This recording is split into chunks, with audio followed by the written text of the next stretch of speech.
Hi everyone, it's Katrina.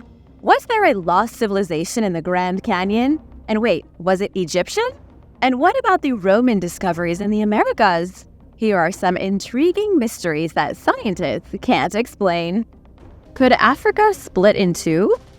Massive cracks are appearing on the African continent.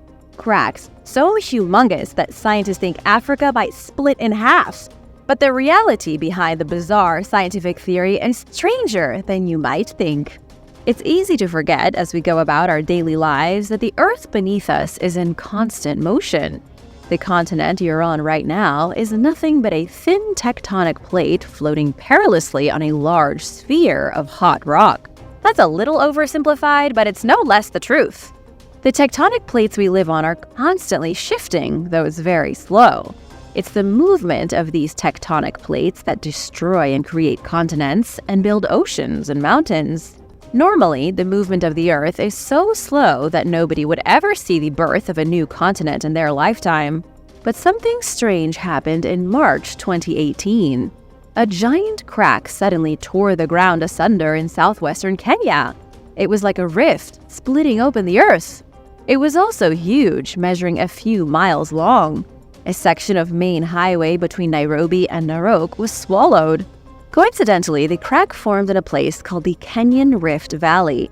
It's one of the most tectonically volatile regions in the world, and it's been that way for 25 million years. The rift stretches a whopping 2,174 miles all the way from Mozambique to the Red Sea. Scientists believe it was the Kenyan Rift Valley that created the famous mountain Kilimanjaro. So, are you and I going to see Africa break in half in the next few years? That's a tough question to answer. Prior to the 1970s, scientists were positive that Africa sat on a single tectonic plate and it would stay that way. But now there is evidence that the single plate is splitting into two new plates. It does seem that Africa is splitting, but the researchers don't know why. They think it could be plumes of heat from inside the Earth heating the tectonic crust. Scientists also think the rift is widening at a steady pace of about 0.2 inches per year. The continent is slowly being pulled apart, but it's likely going to take a very long time before you can sail down the middle of Africa. And now for a quick break because it's shoutout time! I want to give a big thank you to Shaggy Martin for the generous super thanks. It really helps a lot. If you are new here, be sure to subscribe to Origins Explained and join the family. The civilization of the canyon. The lost civilization of the Grand Canyon is a mystery that scientists either can't solve or are not willing to solve. It's a baffling enigma that has been puzzling experts for over a century. Could there really have been an advanced society living in the Grand Canyon thousands of years ago? The Grand Canyon is one of the most spectacular places in the world, believed by the ancient Hopi Indians to be the gateway into the afterlife. It isn't just a canyon, it's an entire landscape. The canyon itself is 277 miles long, 18 miles wide, and up to a mile deep. Its nooks and crannies are vast, its hidden corridors dark, and its mysteries many. The legend of the Lost Canyon civilization started in the year 1909. A man by the name of G.E. Kincaid supposedly came across a mysterious cavern while on an expedition for the Smithsonian Institution. Keep in mind, the Smithsonian has claimed no record of Kincaid ever being in their service. But, according to the story, he was supposedly working alongside an anthropologist at the Smithsonian named S.A. Jordan. The pair of adventurers came across the entrance to a cave, and inside found an unbelievable trove of treasure. I call it a cave, but it was more like an underground city. The two explorers moved through passageways and vast chambers that could have held an estimated 50,000 people. The artifacts within this lost city were unlike anything ever found in the Americas. The relics looked like something straight out of ancient Egypt or even ancient China. Some aspects of the place seemed to be a mix between Egyptian art and Tibetan designs. As you can surely imagine, the story was a major sensation 100 years ago. The tall tale was published in the Arizona Gazette, but quickly caught national attention. The issue is that today there is no record of Kincaid or Jordan or their expedition. The Smithsonian denies any such discovery ever happened. Some believe the Gazette ran a fake story to sell newspapers. Others think the Smithsonian has purposely destroyed all evidence of the secret canyon civilization. There are now even crazier theories. Some say the Grand Canyon is home to a passage that allows travel to the fourth dimension. Many believe it's one of the most closely guarded places in America, much like Area 51. The truth is that people have been living in the Grand Canyon for thousands of years, but they weren't from Egypt or China. If there really were foreign artifacts extracted from a mysterious cave somewhere in America's Great Gorge, nobody knows where they are today. What do you think about this story? Let me know in the comments below. The woman with no bones. Archaeologists in Germany are baffled. At the end of the year, in 2023, a mysterious woman from 1,000 years ago was found buried beside her husband. It was a discovery that would have been largely ignored by the scientific community if not for one important detail. The woman was missing her bones. Not all of her bones, only the ones in her face. Archaeologists were excavating the ancient site of an imperial palace in Eisleben when they found the graves. Two seemingly ordinary graves, one for the husband and one for the wife. But the wife was buried with her face completely hollowed out. All the facial bones had been removed prior to her burial. The graves weren't disturbed in any way, so her skeleton wasn't desecrated. Scientists don't know what could have possibly happened that the mystery woman was buried in such a weird fashion. Project leader Felix Biermann said the pair lived in the 9th century. He also suggested that maybe the woman died in a horrific accident that left her missing the top of her head and her face bones. However, that's just a guess. There could be something even weirder going on here.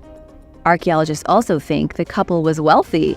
They were buried very close to the castle and with some expensive grave items, things like a belt set and a fancy knife. The castle itself is long gone, with only its foundations uncovered beneath a modern field. Any theories of what happened to this woman? Let me know in the comment below. The Juda Rock. There is a huge rock in North Carolina that scientists can't make sense of.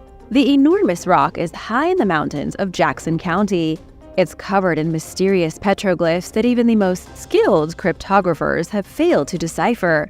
According to the Cherokee, the rock is sacred, but they can't say exactly why.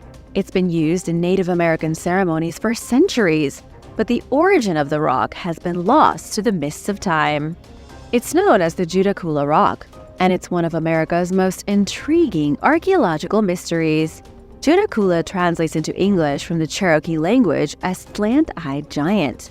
It was given this name because, according to the oral traditions of the Cherokee, Juda was a giant with 7 fingers who ruled the mountainous region.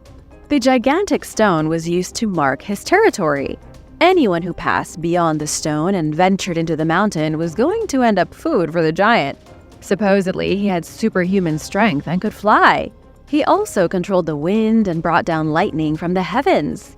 The stories of Juda have gotten fuzzy over the years, passed down from one generation to the next. But he does appear to have been a type of godlike entity who dwelled in the mountains. If you don't believe in giants who can control the weather, there are other explanations for the mysterious rock.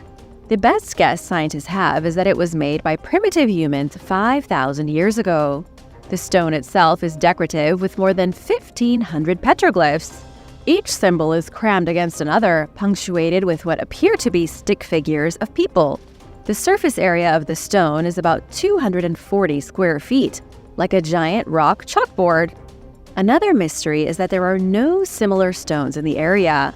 If this was the work of a Native American group around 3000 BC, scientists would expect there to be more examples in the surrounding mountains.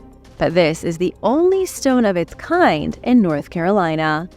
There is one more thing you should know. There are unusual stories surrounding Juda Rock. It's supposedly a hotspot for UFO sightings. Some have reported hearing strange noises emanating from the cold stone.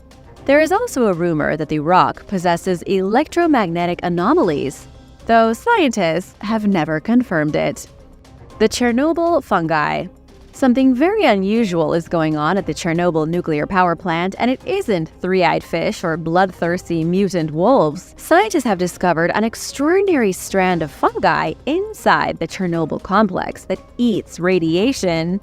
The astonishing find has shocked the scientific community. Experts are struggling now to understand how a natural organism can feed off of one of humanity's deadliest creations. The fungi is called Cryptococcus neoformans. It isn't new, as the microorganism was first described in the late 19th century. Researchers already know that the fungi can infect humans and cause issues for people with compromised immune systems. But nobody had expected to find the fungi thriving in the radiated wasteland of Chernobyl. Now, scientists think its composition of melanin is somehow allowing the fungi to absorb radiation. That's a lot to unpack, so let's break down some points. Melanin is the pigment responsible for skin color. If you don't have any melanin, you're an albino. But melanin also has the uncanny ability to absorb radiation. In the case of this fungi, its melanin-rich structure acts as a natural shield to block radiation. Then it converts the radiation into chemical energy, which it processes as a type of photosynthesis. Scientists have dubbed the process radiosynthesis. Experts suspect they could use the Chernobyl fungi to develop sunscreen in space. Astronauts might be using Cryptococcus sunscreen during space missions to protect themselves from cosmic radiation. This fungi, and those related to it, could become natural bioshields. It's futuristic stuff, and still years away from development, but it's still pretty amazing. The ship at the bottom of the sea. A mysterious shipwreck has been found at the bottom of the Baltic Sea. This would normally be cause for celebration, but this discovery is a little strange. Scientists can't seem to figure out how the ship got to the bottom of the sea. The shipwreck was found by a Lithuanian energy company as they searched for a place to build an offshore wind power plant. The ship is fairly large, 230 feet long, and is 125 feet deep. The wreckage came as a shock because in the territorial waters of Lithuania, fewer than 20 shipwrecks have ever been discovered. Kinda weird, right? The discovery was only announced in December 2023, just before the holiday season. Scientists weren't able to say if the ship was from World War II or ancient history. We won't know anything at all about the shipwreck for a few more months, at least, until divers can get down there and investigate. It's an exciting mystery that could lead to revelations about the ancient history of the Baltic area. It's even more exciting because in summer 2023, German archaeologists salvaged the remains of a shipwreck in another part of the Baltic Sea from 400 years ago. Be sure to hit that subscribe button to learn more as the discovery develops. The mysterious symbol. The Eye of Providence might just be the most cryptic symbol in the entire world. It's a symbol so ancient and so steeped in mysticism that scientists can't even trace it to its source. The Eye of Providence is recognizable the world over. You see it every time you look at the US $1 bill. It's an eyeball trapped inside a triangle. The symbol isn't only on American currency, it's also associated with Freemasons and the Illuminati. It's on the Great Seal of the United States and is etched into Masonic buildings across the globe. When combined with the pyramid on the $1 bill, it's hard not to associate this symbol with an old, esoteric cult. Nobody knows exactly who invented the symbol, but most historians think it came into being at some point in the Middle Ages. By the 16th century, when the Renaissance was in high swing, the Eye of Providence was a hugely popular emblem. It was a Christian symbol that typically represented God, or more specifically, God's watchful eye upon humanity. You can see this symbol for yourself in countless examples of religious Renaissance period artwork. For example, in Supper at Emmaus, painted by Pontormo in 1525. It's easy enough to understand why the triangle was associated with God if you look at it from a Christian point of view. The triangle represents the Holy Trinity, the Father, the Son, and the Holy Spirit. But this symbol of the eye goes back much, much further in history. 5,000 years ago, the Sumerians of Mesopotamia used exaggerated eyeballs to convey holiness. They crafted sculptures of their gods and gave them big eyes to make them seem more vigilant. The idea of gods watching their human subjects has been around since the beginning of religion. In ancient Egypt, they used the eye as a symbol. They called it the Eye of Horus, used as a sigil of protection. The Eye of Horus was etched onto coffins and painted onto mummies, and ordinary folk wore it as a talisman. The Eye of Providence on the $1 bill is a representation of the watchful eye of a supreme being. It's true that nobody knows where it came from, but the symbolism is the same today as it was 5,000 years ago. The eye is watching you. The Cape and Sea Serpent. If you were alive in North America in the 17th century, you most likely believed in sea monsters. Off the coast of Cape Ann in 1639 was the earliest known recorded sighting of a sea monster in American waters. According to a man named John Jocelyn, 2 Englishmen and a pair of Native Americans were passing Cape Ann in a small boat. They saw an enormous sea serpent coiled on a flat rock. The English wanted to shoot the serpent simply because of its immense size, but the natives dissuaded the English, saying their shooting would only anger the beast. If the sea serpent didn't kill all of them, they would still be in grave danger. The story spread, and soon New England was frothing with fear of sea beasts. In 1817, there were multiple reports of a sea serpent in Gloucester Harbor. The Linnean Society of New England started collecting evidence, hoping to scientifically prove the existence of monsters. Soon, the society announced the discovery of an entirely new genus of animal off the coast. They named it Scoliophis atlanticus, believing it to be a very real sea serpent. Off the coast of Nahant in 1819, there was a mass sighting in which dozens of people bore witness to the animal. It was enough to convince New Englanders that monsters are real. In 1859, a sea monster even attacked a British sailing ship. The British Bannister was swarmed by a creature that witnesses said was up to 70 feet long.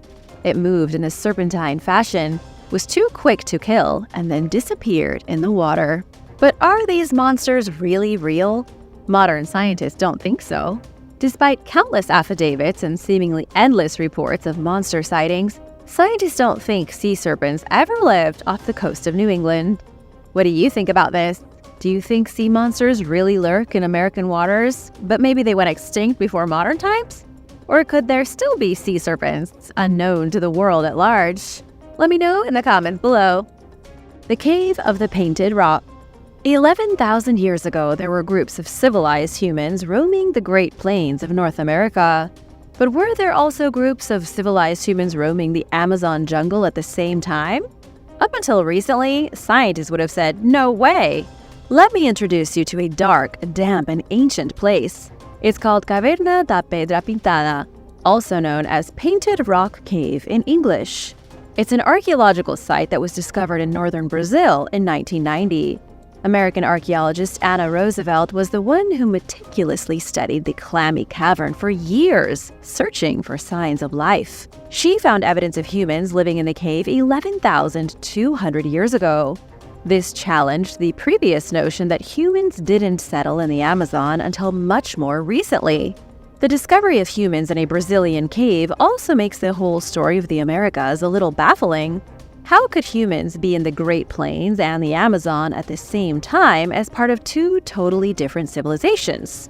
Were they originally part of the same group that arrived from Eurasia across the Bering Land Bridge during the Ice Age? Or could the Amazonians have already been in South America? Or, even more exciting maybe, could these 2 separate groups have migrated to the Americas from totally different parts of the world using ships? According to Anna Roosevelt, her research has proven that big game hunters from North America were not the only migrants into South America. However, the paintings in the cave have given little indication as to where the mysterious group came from, or what drew them to Brazil. Octopus nightmares. Scientists cannot figure out octopuses. Cephalopods continue to be the most baffling creatures not only in the sea, but on the entire planet. Some believe octopuses came from outer space and are actual aliens. Others think octopuses are the smartest animals in the world. Now it turns out they may be so advanced, they experience nightmares just like humans do. Marcello Magnasco at the Rockefeller University in New York was part of a study in 2021. He and his team purchased an octopus that was caught off the coast of Florida. They named the octopus Costello and made him comfortable in captivity. As Costello became more secure in his new habitat, he started sleeping out in the open instead of in his den, like octopuses do in the wild. Costello knew there was no chance of danger, so he slept wherever he felt like sleeping.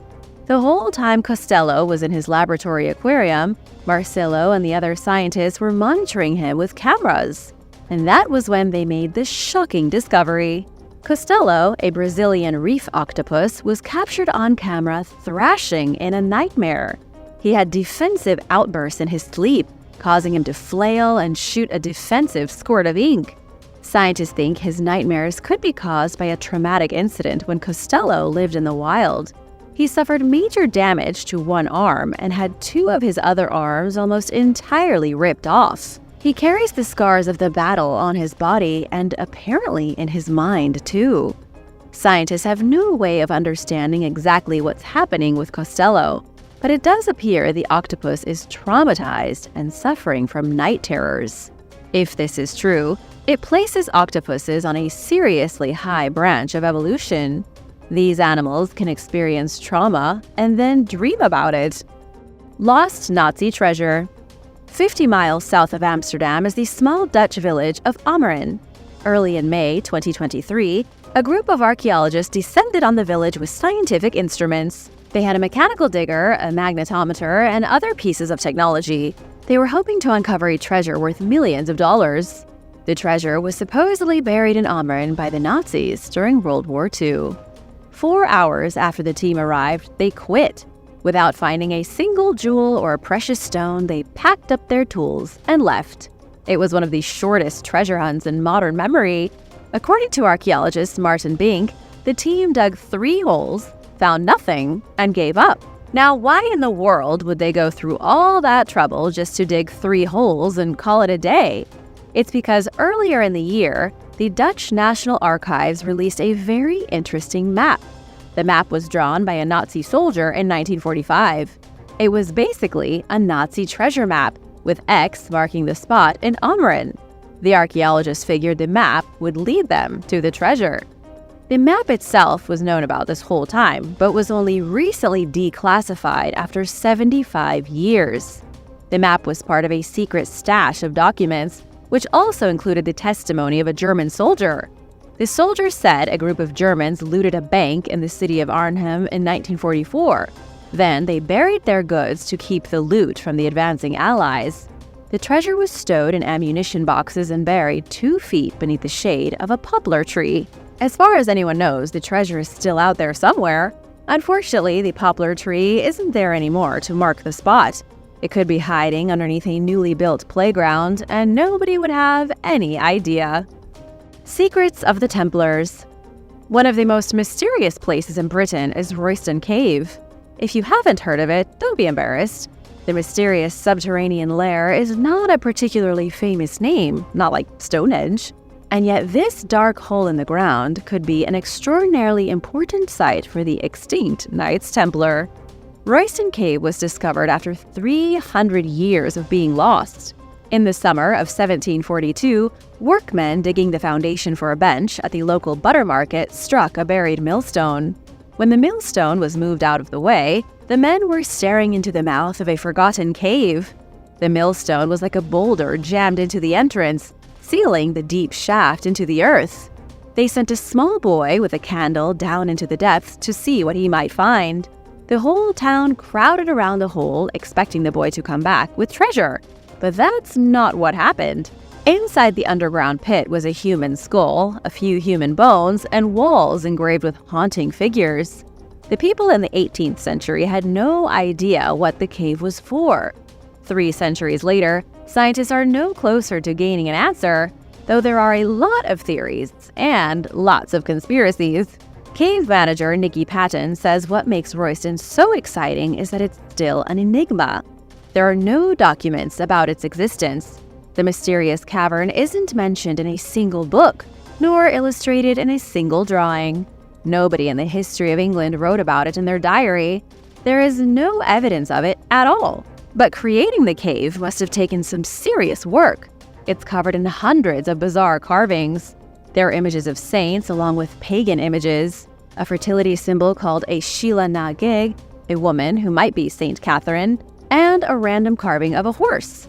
There's a person holding a skull in their right hand and lifting a candle in their left hand.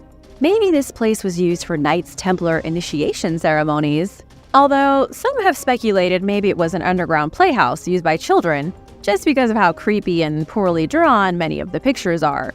Another theory is that the cave is at the intersection of two ley lines. One of the ley lines is the Michael Line, which also happens to run directly underneath Stonehenge. Royston Cave is also at what was once the intersection of two historic roads, the Icknield Way and the Ermine Street, both of which were tread upon by Roman feet. What are your thoughts on this strange cave? Templar, ceremonial chamber, or secret place of power, or just for kids? Let me know in the comments below. Romans in Kentucky. How would you feel if I told you the Romans discovered America centuries before Christopher Columbus and centuries before the Vikings? You might be a little dubious, but let me tell you now, there is proof to back it up. A man by the name of Michael Wayne Griffith discovered 3 strange coins inside a cave shelter in Kentucky's Breathitt County. The mysterious coins didn't look like anything that belonged in an American cave, so Griffith took them to be inspected by professionals. Professor of history Norman Totten investigated the coins. He determined 2 of them to be from the Roman period. They are what's known as Antoniniani, bronze Roman coins minted between the years 238 and 305 AD. The 3rd coin was in such bad condition it wasn't able to be identified, but the other 2 were obviously Roman. One of them depicts an unknown emperor wearing the unmistakable solar crown of the 3rd century AD. The other shows a man who was likely also an emperor wearing a wreath, with what appears to be a centaur on the other side. This discovery has not been widely shared with the public. If you look hard enough, you can find the details of Norman Totten's analysis. But because of how strange the coins are, and the fact they change history, mainstream science has kept quiet for now. The silence from mainstream scientists could also be because this wasn't the first time that Roman coins were found in Kentucky. The evidence points to a real Roman presence in America. In 1963, a small treasure hoard of Roman coins was discovered on the north bank of the Ohio River. A bridge was being constructed, which led to the coins being dug out of the muddy riverside. The coins were from the exact same period as the ones Griffith found, only even better preserved. There is no information on where you can find any of the coins today. Do you think it's possible they were left behind by Roman explorers? Or could both discoveries have been a hoax? Let me know what you think in the comments. The Lost Civilization. A previously unknown civilization may have just been found in India. Rock carvings have been discovered in the thousands in western Maharashtra. The rock carvings aren't just old, they are prehistoric. They appear to be tens of thousands of years old, indicating a seriously ancient civilization. The carved images were etched onto flat hilltops, with many of them being worshipped by locals in the past few centuries. Many other carvings were hidden under layers of soil and mud, only recently discovered, but locals had known about a few of them and considered them holy. Because of the remoteness of the region, scientists are only now starting to document the petroglyphs. Here's where things get really shocking. The way the petroglyphs were drawn has astounded the experts. They look unbelievably similar to petroglyphs found in other parts of the world. Scientists have a hunch that in prehistoric times, I'm talking before 10,000 BC, a civilization was responsible for making these same petroglyphs in various parts of the world. It's not confirmed and is only a guess, as scientists can't connect the dots yet. But it does look like a vast civilization lived in western Maharashtra and had connections to civilizations hundreds of miles away. To give you an idea of just how big this civilization must have been, researchers have already identified petroglyphs in 52 villages, and there are probably still way more that they haven't found. I should mention the civilization most likely wasn't technologically advanced. Scientists think they were a civilization of hunter-gatherers who had not figured out farming yet.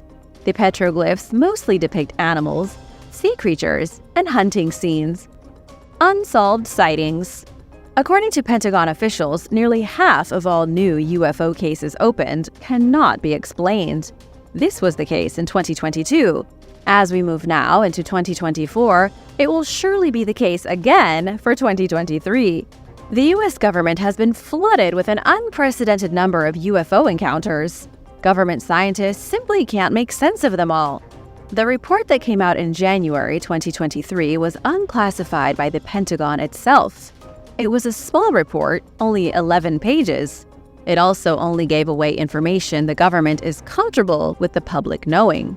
The report said that the Pentagon cataloged 510 reports of UFO sightings in 2022. These were not necessarily all UFOs in the alien sense, but were reports of anything that was flying and unidentified. Out of the roughly 500 cases, about 200 of them were initially resolved with bland and boring explanations. For example, 26 UFOs were identified as drones. 163 sightings were identified as what the Pentagon called balloons or balloon-like entities. 6 were even more mundane, identified as birds or even plastic bags. In the end, there were 171 cases left uncharacterized and unattributed. In layman's terms, it means there was not enough data to confirm what the mysterious flying objects were. In some cases, the unidentified objects were witnessed moving in inexplicable ways, such as an orb of light zigzagging across the sky in a way that defies the laws of physics. Naturally, the Pentagon refused to admit the possibility of aliens being responsible for any of the UFO sightings. What they did say was that none of the unidentified flying objects contributed to adverse health-related effects to the witness. They have to add this to the report because ever since 1873, people have reported being injured by witnessing a UFO. Civilians have claimed everything from radiation burns to brain damage and even unexpected pregnancy just from seeing a UFO. It's pretty crazy to think as far back as the 19th century, Americans have been plagued by strange, unexplainable phenomena in the sky. The United States government does seem to have taken an honest interest in investigating UFOs. There was some military footage that leaked showing unidentified aircraft moving in impossible ways, which forced the government to address the issue. It only takes a few seconds to find real footage of what appeared to be highly advanced ships flying alongside military aircraft. In 2022, the Pentagon founded the All-Domain Anomaly Resolution Office to look at the reports and take them seriously. It's essentially the real-world version of the X-Files, but perhaps not quite as exciting. Thanks for watching! Be sure to stay tuned for extra content you might have missed. Sri Lanka Stargate. The sacred city of Anuradhapura in Sri Lanka is full of mystery. It was first occupied in 377 BC, then turned into a major city complete with massive Buddhist temples. Among the Buddhist temples is something unusual that hasn't been seen anywhere else in Sri Lanka or surrounding countries of similar origin and culture. In this location alone, there is a chart carved into the rock that seems to hold secrets of the universe. A chart that some people say is a stargate. The chart is hard to see now because it's so old, and because it wasn't carved deep enough into the rock face, but it clearly shows mysterious symbols that appear to be associated with the cosmos. There is also a seating area carved out of rock in front of the chart, where people would have presumably sat to stare at it. But historians, archaeologists, and academics have been hopeless in identifying the marks on the map or figuring out why a seat had been carved in front of it. The biggest problem is that the iconography of the chart is unlike anything else carved in the city. There are strange circles, horizontal lines, and other bizarre shapes that kind of look like umbrellas. Basically, the chart is completely out of place and doesn't make any kind of sense to us right now. Some argue that it's as if it was carved by a completely different civilization, but that doesn't have to be the case. By far, the most bizarre theory is that the Stargate was a functional teleporter used by aliens to move from place to place on the planet. especially since other similar carvings have been found as far away as Peru and Egypt. The Sumerian King List. Even after a century of research, the Sumerian King List is still puzzling historians. The King List is one of the most incredible artifacts ever recovered from Iraq, where the great cities of Sumer once controlled the world. The list itself is an ancient manuscript written in the original Sumerian language, listing all the kings that ever ruled in Sumer. The reason the Sumerian King List is so mysterious is that it not only lists historical kings, but also mythical rulers who aren't supposed to have ever existed. Historians can't figure out where to draw the line between fantasy and reality, and that's made it very difficult to properly document Sumer's ancient past. The first piece of the King's List was found in the 1900s by the scholar Herman Hilprecht at the ancient site of Nippur. It dates back 4,000 years. It's also not the only one. At least 8 other examples have been found since 1906. Although most of them date from the Essene dynasty that lasted from between 2017 and 1794 BC. To make matters more confusing, none of the ancient documents are identical. Instead, they appear to show an ideal account of Sumerian history, a kind of fanciful history similar to what we find in the stories written in the Bible. All the fantasy has made it impossible to know which kings were real and which kings were simply myth. Decapitated Romans. A group of decapitated Roman skeletons have been unearthed at 3 separate Roman cemeteries. The cemeteries were in the UK at a farm in Cambridgeshire. In total, 52 skeletons were found, all of them dating back about 1700 years. So far as archaeologists have been able to put together, the skeletons were once British Romans. This means they were technically born in Britain, but likely had Roman heritage. In any case, 17 out of the 52 skeletons were decapitated. The mystery here is that scientists can't quite figure out why some of them had their heads removed and others didn't. To make matters even stranger, those who had been decapitated had their head placed at their feet, and where their skull was supposed to be, a piece of pottery was placed instead. The best guess archaeologists have right now is that the decapitated individuals were executed for interfering with the Roman military. Because this particular farm was used as a supply center, and because there were so many civil wars happening at the time, it would make sense if there was some kind of rebellion here. The punishment for this sort of crime was definitely death. It could be that the rebels were killed, decapitated, and then buried in the most shameful way possible. If that's not the case, scientists don't know what happened to these poor people. The sword in the monastery. An archaeology student made probably the most amazing find of her lifetime when she took notice of a sword at an Italian museum. The museum is inside an ancient Venetian monastery, and the sword didn't seem to match any of the other medieval artifacts on display. The student, Vittoria dal Armelina, demanded that the sword be investigated, and this opened up an ancient mystery that still hasn't been solved. The Venetian monastery is located on San Lazzaro degli Armeni, a small island in Italy. Those at the monastery thought the sword was only a few hundred years old. After actually dating the sword using scientific methods, it was determined to be over 5,000 years old. It's also been traced back to eastern Turkey, the same part of the world in which swords were first invented during the Bronze Age. But how the sword got from the birthplace of the swordsmith to a random Italian monastery remains unknown. The monastery had been a congregation for Armenian Catholic monks ever since 1717. The sword was a donation gift from an Armenian art collector about 150 years ago. That art collector is obviously deceased now, and the only written records pertaining to the sword say that it was found near a small Greek colony called Kavak,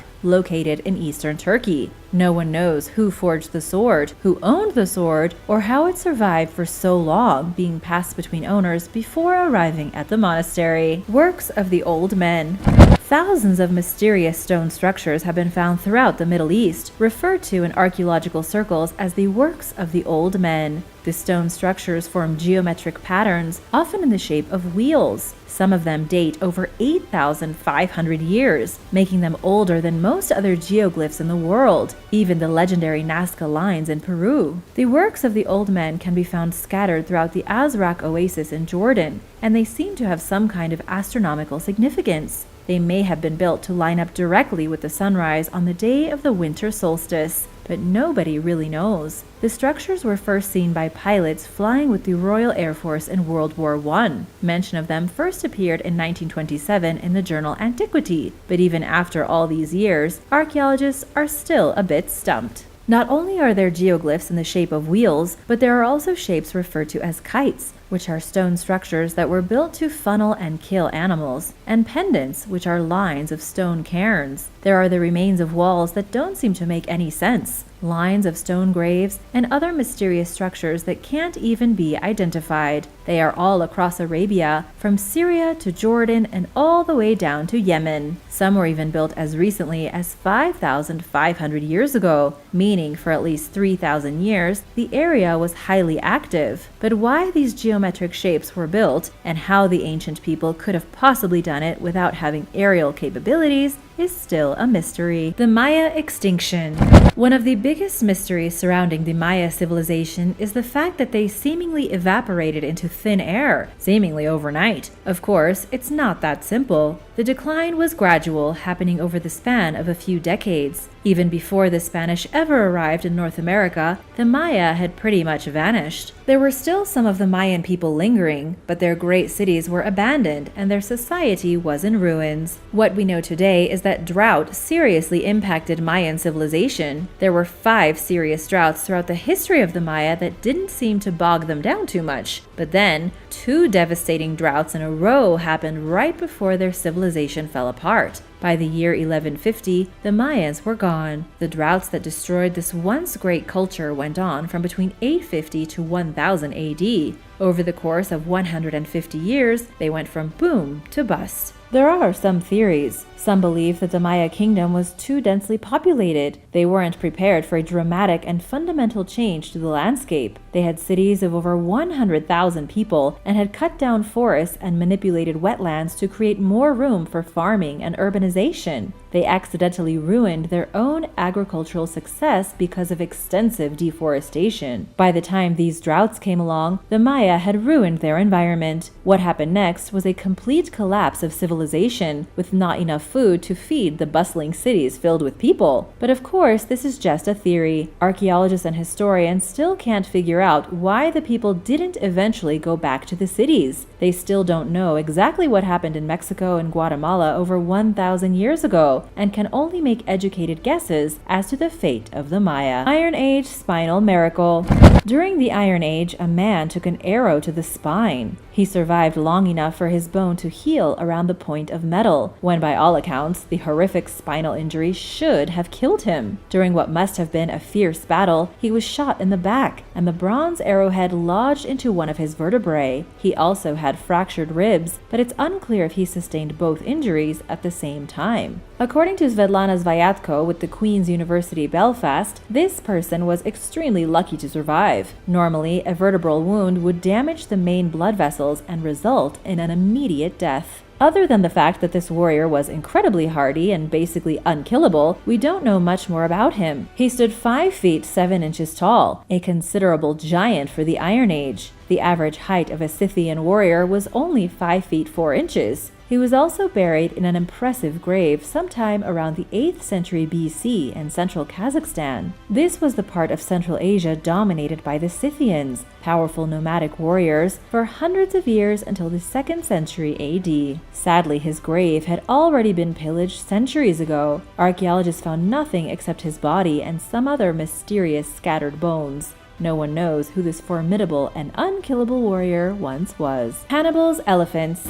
Hannibal Barca was a Carthaginian general who fought against Rome during the Second Punic War. He was born in 247 BC and died in 182 BC, and ever since then, his name has been associated with great military genius. His most notable achievement was in 218 BC, when he led 100,000 troops and 40 elephants through the Alps to fight the Romans. But to this day, nobody has been able to figure out where he managed to pick up the famous 40 elephants. Keep in mind that ancient Carthage is located in modern Tunisia, extremely far away from any areas one might easily obtain elephants. As far as scientists are aware, there were only 2 species of elephants alive back then, the Asian and the African, and he wasn't anywhere close to where these elephants lived in the wild. Historians also aren't sure which type of elephant he had. All we know is that he had at least 40 of them. Some historians suggest he got the elephants from a small forest near Morocco, and that they were a subspecies that have since gone extinct. These hypothetical elephants would have grown 8 feet tall at the shoulders, perfect for military action. But it's honestly impossible at this point to say if these elephants ever did truly exist. If they did, it's possible that the great general Hannibal Barca helped hasten them along to extinction by taking them all with him through the Alps to battle the Romans. The Tomb of Alexander.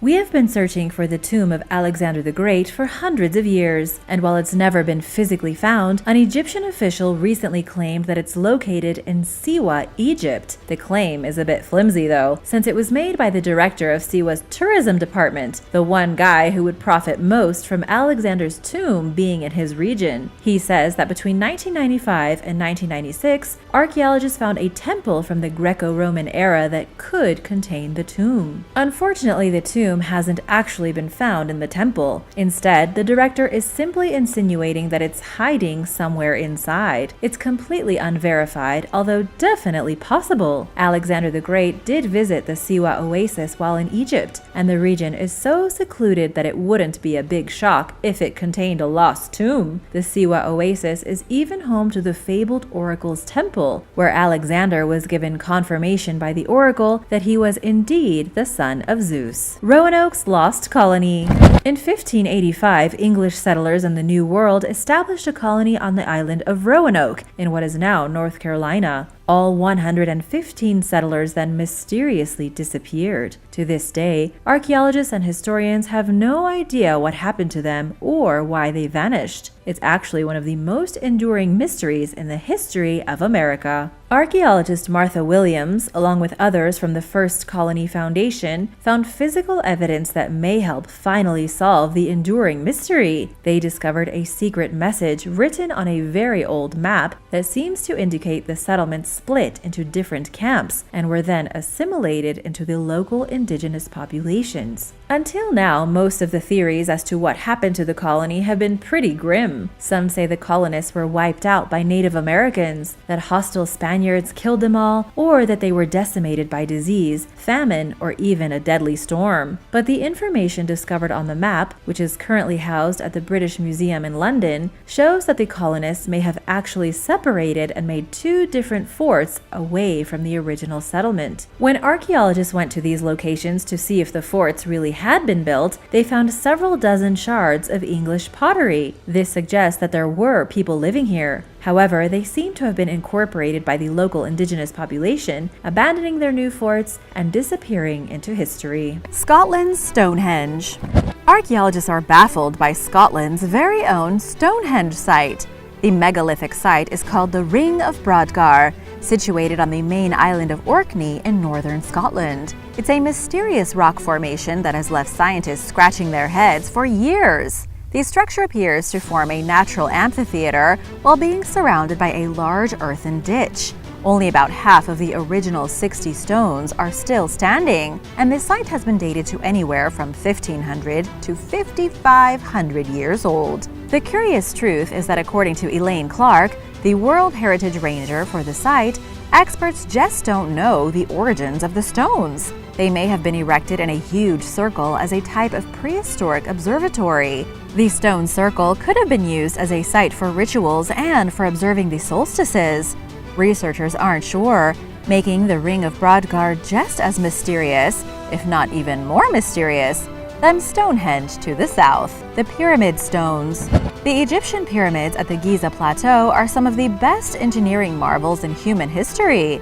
And while their impressive construction borders on the impossible, the fact they are still standing proves monumental feats were indeed possible even thousands of years ago. Some experts may claim the ancient Egyptians couldn't have possibly built such megalithic structures by themselves, but science tells us something different. The only real mystery no one seems able to solve is how in the world the massive stones were moved. The logistical challenge of transporting millions of tons of rock to a wasteland in the desert would have been astounding. The logistics are more unbelievable than the construction itself. New evidence shows the Egyptians may have achieved this feat by transporting the stones over water. Looking at an ancient Egyptian manuscript called the Wadi al-Jarf, researchers have found mention of a water diversion project that could have been used for building the pyramids. It looks like the Egyptians may have created artificial canals to connect the quarry where the stone was mined with Giza, a distance of over 11 miles. Instead of dragging monumental blocks across the sand, which does seem impossible, the Egyptians may have lowered them into boats and sailed them down artificial waterways. The underground city. The underground city of Derinkuyu was lost until 1963, when a man accidentally discovered an entrance to the subterranean city behind a wall in his house. At the time, it was one of the biggest archaeological discoveries in history. The city stretches nearly 300 feet into the earth, covering a huge area with tunnels, chambers, stables, ancient schools, chapels, and much more. It was a real city that held about 20,000 people during its peak, and yet it was totally invisible from above, able to be tightly sealed in case of an invasion. The big mystery here is that archaeologists aren't sure who exactly built this city or what its original purpose was. It's located in the Cappadocia region of Turkey and is arguably one of the most impressive ancient engineering projects ever made. The people who built it dug wells, built water tanks, and carved in ventilation shafts. It was a self-sustaining metropolis underground. It also had about 600 entrances that made it easy for people to come and go. One theory is that the city was built by the ancient Phrygians. That's the official line from the Turkish Department of Culture. They say the city was built 2,800 years ago as a way for the locals to avoid being invaded. It was then enlarged during the Byzantine era and used by Christians escaping persecution. It was used as recently as the 20th century to escape attacks by the Ottoman Empire. Researchers believe it wasn't officially abandoned until 1923, meaning it was only technically lost for about 40 years. Some people have said the underground city was built 14,500 years ago following an exploding comet. The comet exploded, sending dust and ash into the atmosphere and blocking out the sun. Some believe the people of Cappadocia, to escape the eternal night, went into hiding underground. Scotland's mysterious bog bodies. In 1975, a parking lot expansion project was undertaken at the ancient fort in Cramond Village, Scotland. This ancient fort near Edinburgh has been a popular tourist site since the 1950s. When it was decided to expand the parking lot to allow for more visitors, the workers found something amazing. They came across 9 adults and 5 infants buried in what had once been a toilet. It was a huge mystery right from the start. Unlike most bog bodies that are found in ancient wetlands and swamp-like environments, these bog bodies were dumped in an old Roman latrine. The latrine was carved from the earth around the year 140 AD, at a time when the Romans were trying to push through and conquer Scotland. The mystery is that the bodies were buried in the latrine about 500 years after they were made. So, who were these people? According to researcher Orsolya Serif from the University of Aberdeen, these bog bodies were buried during a period of cultural transformation. During the Middle Ages, there were 3 main groups living in Scotland. The Scotti lived in the west, the Picts lived in the north, and the Britons lived in the south. The ancient Cramond village was right in the middle of all 3. Chances are these unfortunate people got caught up in a political feud, or even one of the many battles that took place as Christianity swept across the region. This was a time when people attacked their neighbors, burned down rival villages, and threw unwanted interlopers into old Roman toilets. I want to give a big shout out to Jaime A. Ramirez and Austin Wilson Stebb. Thanks so much for watching and supporting Origins Explained, the lost tomb of Alexander. Alexander the Great was one of the most legendary leaders in human history. Yet for the last 2,300 years since his death, nobody has been able to find his tomb. To this day, it's one of the greatest mysteries in the world. According to ancient historians, Alexander was initially buried in Memphis after his death in the year 323 BC. Alexander's general, Ptolemy, was allegedly the one who buried him there, but then something happened about 100 years later. Alexander's body was transferred from his original tomb in Memphis to the fabled city of Alexandria. Pharaoh Nectanebo II constructed a massive complex where Alexander's corpse was locked up tight. More historical accounts place Julius Caesar in Alexandria, paying his respect to the great general in the year 48 BC. Then, Queen Cleopatra allegedly stole gold from Alexander's tomb to finance her war against Rome. Alexander was supposedly in this tomb for centuries. The Roman Emperor Caligula visited him, stole his breastplate, and in the year 199, Septimius Severus visited the tomb and ordered it be sealed for the rest of eternity to prevent further looting.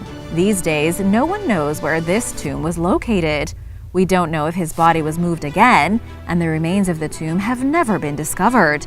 It's probably still hiding somewhere in Alexandria, but nobody has the slightest notion of where. There is even a theory that Alexander was stolen back to Italy and buried in a secret tomb in Venice. The Elamite Script. For 120 years since it was discovered, linear Elamite has been considered undecipherable. This script dates back to around 2500 BC and is composed of diamonds, dots, and dashes, and other geometric characters. French archaeologists first came across the script in 1903 when they were looking at the ancient ruins of Susa in Iran. It wasn't long before researchers confirmed Linear Elamite to be one of the 4 oldest written languages in human history. The other 3 are cuneiform from Mesopotamia, hieroglyphics from Egypt, and the Indus script from the Indus Valley. The Elamite civilization came up with this writing system during the Bronze Age. They had their capital in the city of Elam in southern Iran and were powerful from between 3200 and 539 BC when they vanished. After all these years, French archaeologist François Dessette believes he and his team have finally deciphered the ancient script. They looked at silver cups uncovered at archaeological sites and worked to decipher the script on them. Researchers say they can now read 72 of the characters, with only 4 remaining unknown. The thing researchers say was most confusing was the mixture of the script. It was written using both phonographic and logographic writing. Phonograms are individual letters which represent a sound, while logographs are characters that represent a whole word. The Elamites mixed them up to create their writing. However, not all scientists are convinced. Michael Mader from the University of Bern doesn't believe it. He says only 15 characters have known pronunciations, and that François Dessette hasn't given any tangible evidence that he has indeed cracked the code. As of now, only time and proof will tell. The Lost Treasure. French priest Berenguer Saunière was sent to the small hamlet of Rennes-le-Château in 1885. He was 33 years old and began his work at a dilapidated church in the village dedicated to Mary Magdalene. It wasn't a great position, but he did his best. Then something strange happened. One day Berenguer suddenly started spending money. He began to purchase decorations for the church, bought plots of land for himself, and built up an impressive estate. He had a cage with monkeys in it, he constructed a villa, and moved in with his housekeeper, Marie Denarnaud. He also purchased Marie all the most expensive fashion items from Paris. The locals were confused on where in the world the priest was getting his money. He had no money to start with, and then suddenly he was rich. When he died in 1917, everyone was shocked to see the priest didn't have a penny to his name. For the rest of Marie's life, a woman who was almost definitely his secret lover, she struggled just to survive while selling off bits of his estate. We still don't know where the priest got his money, but there are rumors. Many believe he had discovered a treasure and that he sold bits and pieces of it off to help pay for his extravagant new lifestyle. Some believe he came across a lost treasure from the Knights Templar, something that was buried underneath the old and forgotten church. But where that treasure is now, nobody has any idea. Viking burial riches. Outside the town of Tonsberg in Norway, a gigantic burial mound was uncovered on a farm in 1904. Underneath the mound was a relic unlike anything seen before. It soon became known as the Oseberg ship, and over 100 years later, the ship is still the most mysterious and one of the finest artifacts that survived from the Viking Age. It was a burial ship, complete with a small hoard of treasure and the remains of 2 individuals. Scientists have dated the ship to around 834 AD, although it may have been built as early as 800. This thing was buried at the height of the Viking Age, when they were raiding freely all over Europe. The mystery has to do with the two people discovered buried in the ship. According to National Geographic, the original researchers assumed such a grand burial plot would have been used for a great king or a male chieftain. What they found instead were the bodies of two Scandinavian women. One of the women was about 75 years old, the other around 50. They may have been related in some way, but researchers aren't really sure. Their identities still remain unknown, and scientists and historians are no closer to solving the mystery. This was a huge shock in the early 1900s, when even archaeologists couldn't imagine powerful women in a society like the Vikings. But these days, with all the archaeological evidence we have, it's confirmed that Viking women held positions of power. The Oseberg ship, one of the greatest Viking discoveries in history, was itself a grave for two mysterious, powerful women. The candelabra of the Andes. There is a mysterious geoglyph etched onto the side of a hill in Peru near the sea. It's called Paracas Candelabra in Spanish, or the Candelabra of the Andes in English. And as of right now, nobody knows what it is. Experts speculate it could be anything from a picture of a trident to a hallucinogenic plant. The geoglyph is huge, 600 feet from top to bottom. It's also etched 2 feet deep into the petrified sand of the hill. That's an unrealistic amount of work for whatever this thing is. Whoever created the geoglyph would have expended an immense amount of energy carving it. Just imagine how difficult it must have been to dig 2 feet deep through hardened sand without any modern tools. It would be hard enough to do it these days with a jackhammer. The carbon dating of artifacts found near the geoglyph suggests it was built around 200 BC. It looks like a large fork or a trident, although it also looks a lot like a candelabra. The most popular theory right now is that the glyph was made to be a trident, which was wielded by the Inca god Viracocha.